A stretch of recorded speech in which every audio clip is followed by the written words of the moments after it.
Hey, what's going on, guys? Today I just wanted to make a quick video breaking down the new Jujutsu Kaisen starter deck that we're getting with the IP and the rest of the cards being added to Union Arena on November 22nd. I'm going to be using the Union Arena tutorial app. If you guys have never seen this, it's nothing too crazy. It just kind of has the starter decks for the IPs that we have already. Again, it's literally just a tutorial app to show you guys how to play the game and stuff. So if you've never actually played the game or you're curious about like the new starter deck like this one coming out, you can try it out on here. You only play against AIs and stuff, but yeah, for the sake of convenience, I'll be pulling up the cards on here. It's the only place I can find like an official English set as of right now for the starter deck. I haven't seen an official English set for the rest of the set yet. We have no idea if there's going to be any cards being removed or being added. If you guys missed it, for Bleach and Hunter x Hunter, the only two IPs we've gotten so far, they actually removed 2 cards from the Bleach IP and they added 2 cards to the Hunter x Hunter IP, or maybe even 3, I think it was. So yeah, so just keep that in mind. There's always going to be changes with the actual set for Jujutsu Kaisen, but with the starter deck, it should be copy-paste the exact same as the Japanese version, and it doesn't even matter because we have the official English set in here. If you guys do download this, just keep in mind that it is going to have you play through the tutorial and stuff, but towards the end here, you can look at and play with all 3 of the starter decks. So yeah, so let's dive into this here. Jujutsu Kaisen, yeah, so the color that the starter deck is based around is blue. A lot of returning characters to hand, a lot of some removal, stuff like that. I really like how Jujutsu Kaisen's looking. I'm going to be going pretty crazy with this set. I'm really excited. It looks like a lot of fun, a lot of new mechanics being added and stuff like that. Or not necessarily mechanics, I should say, but a lot of different ways to play for sure. But yeah, so diving into the starter deck here, just breaking down how it plays and some of the best cards in it. The bottom row here are really just going to be cards that you've seen in the rest of Union Arena. This guy can give you 2 energy if you discard him at the end of the main phase. Yuji's just a 0. Nobara is a bounce back for 2. Satoru, he is 2 energy when he's active. These are all, again, cards that you'll see in pretty much every set for every IP. Megumi, when played, this card is a little bit unique. When played, you can reduce one of your opponent's characters by 1k. I've seen this in a few other sets, but it's not the most common. So yeah, anybody above 1500, you can minus them by 1000 battle points, and that can actually, or battle power, and that can actually matter, especially with how the rest of this deck is playing, which I'll point out. Yaga here is pretty cool too. You can keep him on the back line if you want, or on the front line, but I prefer, back line with how he works. And every turn, basically, you can rest him 1 time and buff one of your characters by 1000 for the turn, so that could be really, really helpful, especially with some of like the 3Ks that you have, make them 4Ks and stuff. And then let's see here, moving up, some of the new unique cards that you're going to see. So Yuji here, this is the first time I've seen a card like this. It's a during your opponent's turn type of card. So what it's going to do is during your opponent's turn, if you have a Sukuna's Finger in your sideline, which we'll jump to that here in a second to show you guys what that's going to play like, he'll have 1000. So on your opponent's turn with Sukuna's Finger in the sideline, he's a 4K. Pretty interesting. He's also 2 energy though. I think that's going to be his most value. You can raid on top of him, and he's going to be a double energy. But yeah, we'll just jump ahead up here real quick because this is kind of what the whole deck plays around, which is going to be Sukuna's Finger. This is a really interesting card. So yeah, you cannot use this card. You can't play it because basically, to play it, that's how you get it in the sideline. You can't use it. You can't play it unless you move 1 card from your life to your sideline, which is pretty insane compared to the other option here, which is just resting your Yuji anywhere on your field. So yeah, that's definitely the best way to use this card, is just to rest your Yuji, and then you can play it.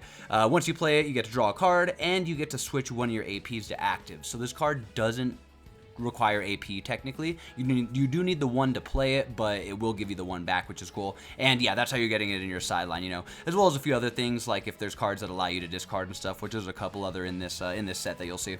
And then the card that you're trying to get on the field, your 2 Sukunas in the starter deck, which I should also point out, there are 4 Sukuna's Fingers, but you're only going to get 2 of these Sukunas, 2 of these Yujis. You can see the numbers down here, 2 of the Tokyo Jujutsu Highs. I know some of these are starter deck exclusives, so if you are planning on picking these up, keep in mind you'll need 2 of the starter decks to have a full set of some of these, because they are starter deck exclusives, like this Sukuna here. So yeah, Sukuna looks really cool. You can only raid him on top of Yuji's, obviously. Typical raid stuff, move him to the front line, etc. During your turn, if you have a Sukuna's Finger in your sideline, because that's how this whole deck is playing, at least the main cards, you need Sukuna Fingers in your sideline to do stuff. If you have the 1, he'll have 1k, so he'll become a 5k, and that's just during your turn. So on your opponent's turn, he's a 4. And then if you have 2 or more in your sideline, which you have 4 in the deck, so that's the whole goal. If you have 2 or more in your sideline, then he'll be able to get impact as well. So pretty cool. He's a 5k impactor when you're at the peak of your deck with 2 Sukuna fingers in your sideline. Another really cool thing about him is when played, he has an ability, draw 2 cards and sideline a card. So, you know, you could raid with him. If you have a Sukuna's finger, you plan on sidelining that for free. You don't have to worry about resting a Yuji, etc., etc. You could also, you know, rest the Yuji for the Sukuna's finger and then raid this Sukuna on top of him. You know, really cool though. I like that effect. Draw 2. You could even draw the Sukuna's finger off of him and sideline it. Who knows? So yeah, 5k impactor on your turn when you have those 2 out. Otherwise, he's just a 4k from the start. Not bad for 4 energy. I like him. He looks pretty cool. I think he's going to be pretty solid for sure. Another card that I really like is this card here, Sukuna and Gojo. So he is a 5/2 action point, little expensive for the 2 action points there, but when played on the front line specifically, so you have to play him on the front line, your opponent has to return 1 card on their front line to their hand. So keep in mind, if they have more than 2 options or something, you know, if they have a bad option to return that you don't want them to hit, you know, not really hard for them to decide who to return. But if they only have 1 or 2 really good options, you can return them to your hand. Also, I looked into it, and if you bounce back a raid card to your opponent's hand and it's raided, the card underneath it, the raid material, does get sidelined, which can be pretty valuable. If they don't have another target in their hand or on the field, you're really hurting them there. They can't just raid for free right away.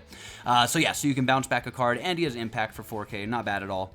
Let's see, what else do we have in here? Nobara, a 3k double energy. Also keep in mind these triggers, the active 3k buff, are actually really good to have. So even if they're not doing too much, that trigger's really nice. You know, starter decks aren't going to be too insane, but it's what we got right now. This card looks really cool. Sasaki and Iguchi.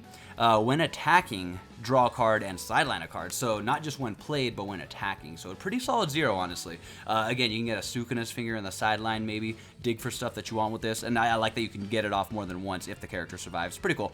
Megumi, a 0, 2k, and another Megumi, a 4/2 action point. This card will allow you to choose 1 character on your opponent's front line and bounce it back as long as it's 3k or less, which is where this little Megumi combo can come in handy here. You can reduce their 4ks down to 3, and now you can target them with this Megumi. And then let's see, jumping up here, we've got Jujutsu High First Year. Is actually a pretty good event card. You get to draw 3 cards and then sideline 2. Again, dig for stuff you want. Sukuna's fingers. Anytime you can get Sukuna's finger in the sideline, and if you don't have like a Yuji on the field or something, I think that's pretty big. Because keep in mind, there are going to be some games where you play Yuji, you don't have your Sukuna's fingers, whatever, but you do raid the Sukuna because you're like, why not, whatever, etc., etc. You finally draw one, but you don't have a Yuji to actually tap to get it in the sideline. So you have these other ways to get it in there, which is cool with the sidelining cards. Divergent Fist is going to be your special trigger. This is a removal card, so it's a 5k bounce back no matter what. Pretty solid. Return a 5k to your opponent's hand. But if Yuji's on the field, you can sideline it instead. So honestly, a pretty good card. You're going to always be able to target 5ks no matter what, because returning to hand is not going to be... It's not going to be... how should I put this? Returning to hand is going to be pretty nice. There are going to be games where I'm going to be like skeptical on returning cards to hand, like giving the Kurapika Snipe again for the turn, or cards with when played effects and stuff. But all in all, returning cards to your opponent's hand should be pretty damn good, considering you're making them use action points. With how the action point system works, it should be pretty strong, returning cards to hands, because you're limiting their plays, you know. Anyway, so that's your special trigger.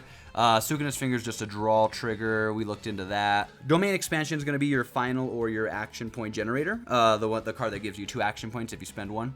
And also, the last card here, Tokyo Jujutsu High, you get to play it set to active onto your field, and once per turn, you can switch it to resting, but you can only activate that effect when you use an event card. And let's say you use the event card, you switch this card to resting, all characters on your field are going to get 1,000 until the end of the turn. That is pretty damn good. I'm going to be very curious to see this card in play. It's one that you only have 2 of, along with a few other cards. So, you know, the starter decks, they're not going to seem super strong out the gate, but it is cool to see how some of these cards are going to look in play. So, yeah, a lot of buffing, a lot of bounce backs, a lot of some impact splashed in there. I really like how this deck is looking. And this is just blue for Jujutsu Kaisen. There's going to be a yellow and I believe a purple as well. I'm going to be covering as much as I can on the channel. Like and subscribe if you guys are enjoying. I did not do a starter deck breakdown or anything like this for Hunter x Hunter and Bleach. I just didn't know, I don't know, there was a lot going on. I didn't know what direction I was going with it all. So if you guys do want me to go back and do any of that, let me know. But in the meantime, I definitely do plan on doing Jujutsu Kaisen stuff. So yeah, I'm gonna be keeping up with this. I also have a video I'm gonna be uploading where me and my friend did a mirror match of the Jujutsu Kaisen starter decks. Keep your eyes out for that. I'll be uploading that soon. Figure I get this deck breakdown up before then. But yeah, this is the Jujutsu Kaisen starter deck. I think it looks pretty solid. I'm pretty sure you're gonna want to pick up at least 2 of these if you guys are planning on playing. I'm sure this Sukuna is gonna be pretty solid. I don't know if this Gojo is gonna be deck exclusive. Keep in mind, a lot of these, at least with the other 2 starter decks, you were able to pull a different a different art of the starter deck cards. So just keep that in mind. But I know for sure, like, the raid cards you can only get in the starter deck. So along with a few others. So the question is, what are those ones going to be? But anyways, yeah, I'm out of here, boys. Hopefully you guys enjoyed. Like and subscribe. Jujutsu Kaisen, November 22nd. I'm going to be all over that. Oh man, I can't wait.